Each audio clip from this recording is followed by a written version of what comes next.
I feel so abandoned. Every friend that I had at the hospital and everything else was gone. Nobody came around. The only people who come around now is Kelsey and her husband, my mom, and Chris across the street. I've done nothing but sit here for 18 months and wither away and watch TV. The depression's horrible. I tried to commit suicide,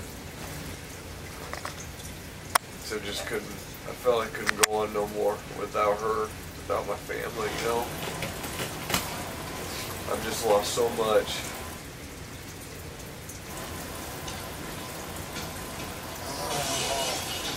My spare time, I come here and I help take care of him. I started coming back.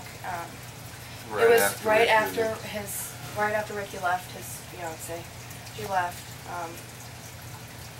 and we made good progress in those months that I was here. He was just, he was a mess. Emotionally, I just had a bad feeling. When he gets mad and he gets angry, he gets depressed. I guess it's that nurse's intuition. But I put a lot of time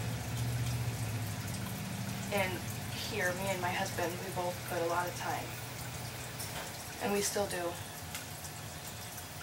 I've gotten very close with Jimmy, and I know when he is getting to that point, and I try to step in at that time so we can avoid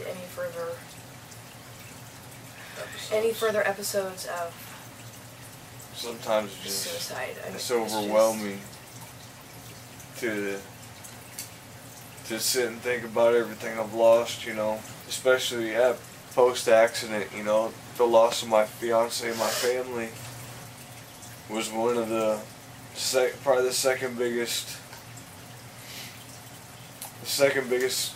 traumatic thing that's ever happened to me, you know. I want what every man has. I want a wife with my children, you know, raise a family. And it seems so far away for me to even, what girl's gonna ever want a guy in my situation? You know? And it gets so overwhelming. That's the only way I can describe it. I've sat up many nights with him. Many nights. Making sure that he would wake up in the morning. Me and my husband both have done it. I'm afraid if I leave and he's depressed, what am I going to find? I can't walk away from him. I'm a very dedicated friend, and I'm also a very dedicated nurse, and when I see somebody hurting, I can't just walk away. If it wasn't for her, I probably would be dead.